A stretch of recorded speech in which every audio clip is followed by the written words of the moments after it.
You have reached the Spencerverse, where the worlds are just a little bit weirder than you expect. I'm LJ Spencer, your author and narrator. Let's begin.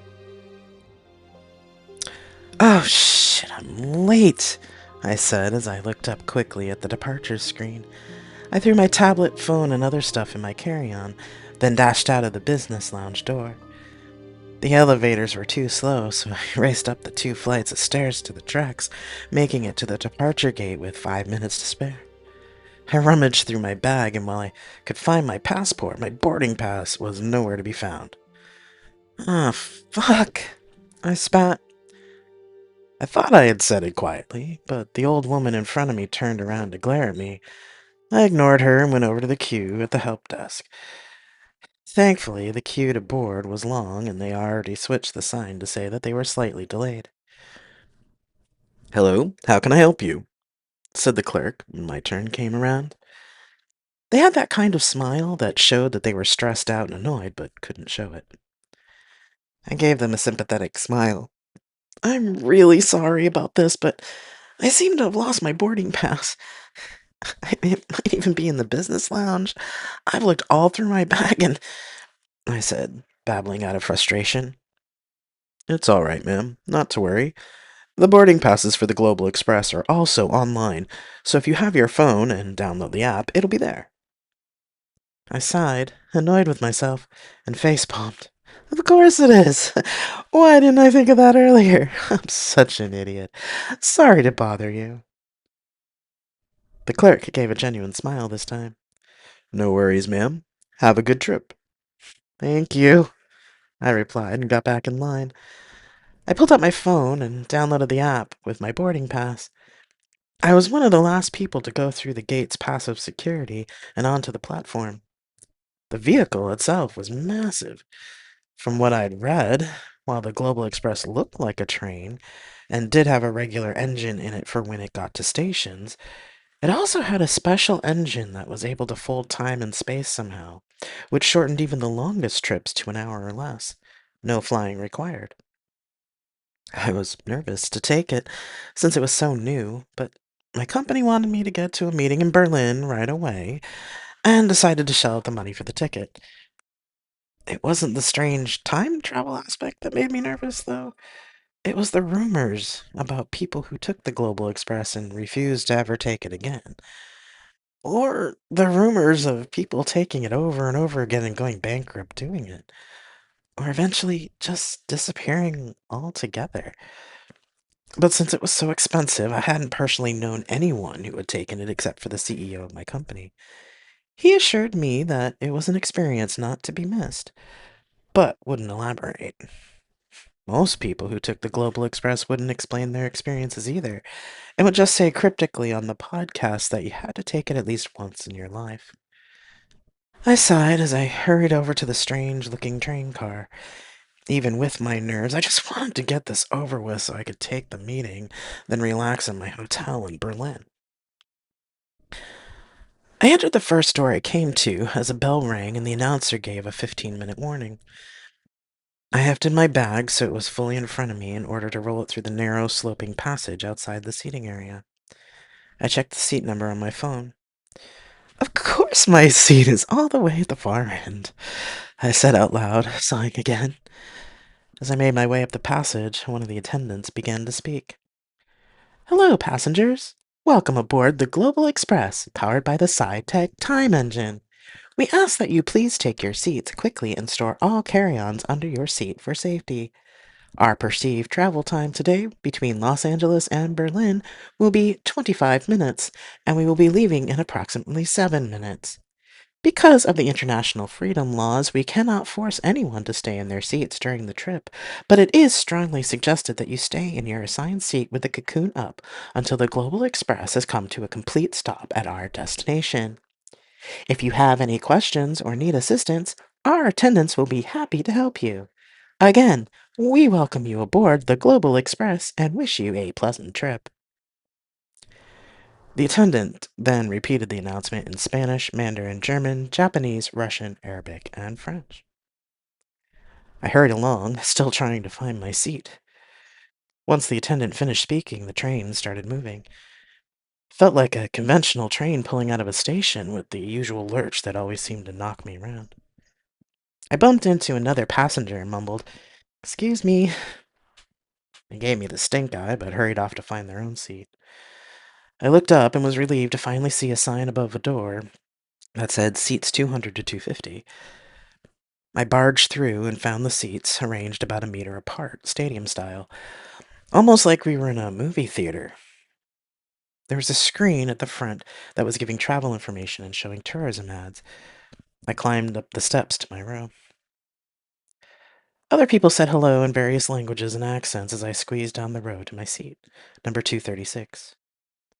Some people had already engaged the cocoon around themselves, though there were plenty of others who hadn't bothered, who were laughing and talking. I was just shoving my bag under my cocoon when a computerized voice said, "Time dilation commencing." "No, wait, I'm not strapped in," I said to the voice, but it was too late. Reality gave a mighty twist, and suddenly I could see my life running through my mind, but it wasn't the life I was living now. Somehow I was a stay-at-home parent with multiple children. Then the scene changed, and I saw myself as an artist living in a house in the desert. It changed again, and I was living in an RV with a man and a woman who I somehow knew were both my lovers, singing to the radio as we travel along a highway. It switched again, and I was a businesswoman sitting in a cafe in Zurich drinking coffee. The scenes flicked by rapidly, showing me all the possible different lives I could have had and burning those choices into my memory. After what felt like an eternity, the scene suddenly stopped, and I found myself on the floor next to my seat, curled up in a fetal position. I could hear other people talking, screaming, and retching as they too experienced their own visions of their possible lives. I tried to uncurl myself, but my muscles wouldn't relax. My mind felt frozen, and I was so anxious and scared that I couldn't even call for help. Eventually, I heard people moving around. A person in a white suit that looked like a smaller version of a spacesuit with strange silver black threads running through it stopped in front of me. "Are you okay?" they asked through a speaker in their helmet. I shook my head, since I couldn't unclench my jaw enough to talk. "All right. I just want to let you know that this is a normal reaction to the time dilation and that the anxiety effect is only temporary. If you would like a light sedative to relax you, I can give you one. Please nod if you consent to the sedative." I nodded, and the attendant put an injector to my neck. I flinched, but then my body suddenly relaxed and went limp. I stretched out my arms and legs slowly, coughed, and managed to say, "Thank you," in a gravelly voice. The attendant nodded. "You should get into your seat now, please," they said, and moved to the next cocoon. I managed to sit up, but had no real desire to stand. I felt woozy from the sedative, and I figured it would be better just to stay on the floor rather than risk falling down again. The screen in front of us was ticking down the time to the next time dilation and arrival in Berlin. There were still 20 minutes to go. I looked to the left and right of me. Most people were in their seats, but there was another passenger coming down the aisle. She ignored the closed cocoons, but when she saw me, she came over and sat down on the floor in front of me. "Is this your first trip on the express?" she asked. I nodded. "Took the sedative?" I nodded again. "Yeah, I had to the first time too. But now I don't bother because I've traveled on here so many times that I'm used to it. Did you know that each time you travel through the time dilation, you see more variations of what your life could have been? I've seen so many possible lives that I've actually changed my real one. The more I change my real life, the more I see." Her eyes were bright and glassy and wide. I wasn't sure why she decided to talk to me, but I wondered about whether or not she was still quite sane. She smiled. "I'm Mira, by the way," she said, holding out a hand. I shook her hand briefly, then said, I I coughed and tried again. I'm. Hang on. How do you afford so many trips? Oh, in this life, I'm a trust fund kid. Daddy pays for it, but this trip I saw a life where I lived on an island eating fish. So I think maybe I should just give it all up once I find out where that is. Why? My life is boring. Even my other lives are boring, but this time, this time was different. I wasn't only eating the fish, but there was a woman teaching me how to cook it. I stared at the woman. She sounded so sure that this is what she should do. I envied her. I thought of the lives I had passed through my own mind and felt like maybe I, too, was on the wrong path. I get that, I think, I said. Yeah? I nodded. My life, my real life, isn't what I thought it would be. Truth is, I hate what I'm doing. I hate being a corporate exec.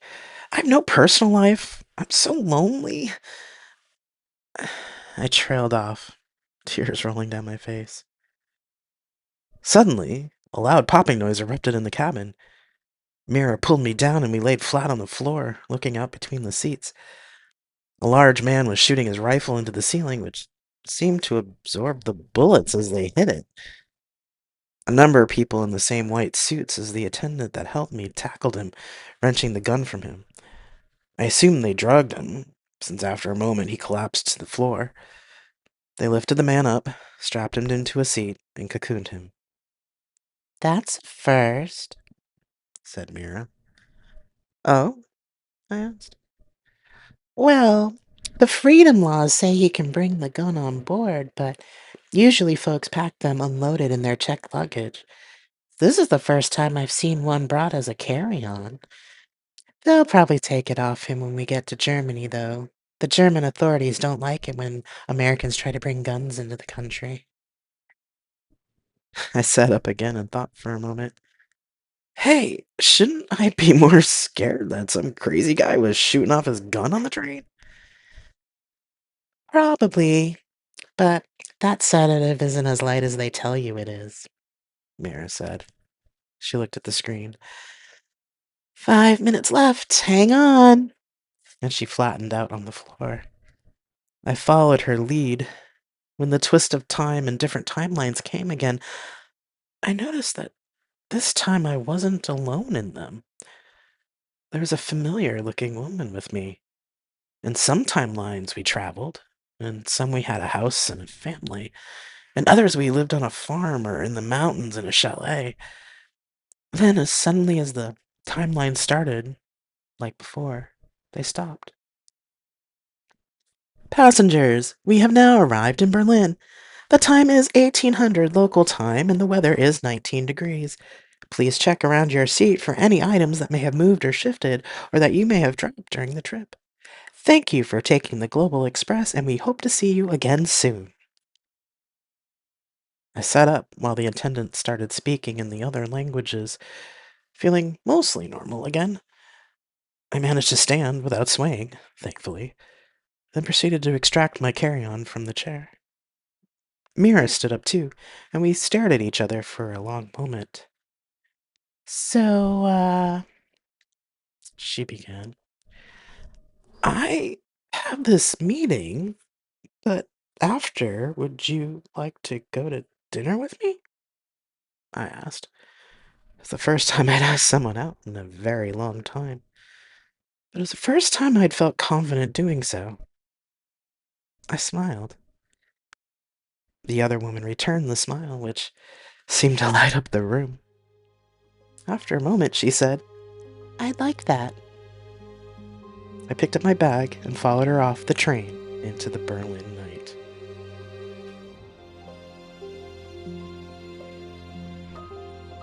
You have been listening to the Spencerverse, original human-narrated sci-fi, speculative fiction, HFY, and paranormal fantasy, written and narrated by LJ Spencer. For more information about where to listen and when I read live on Twitch, go to ljspencer.ie.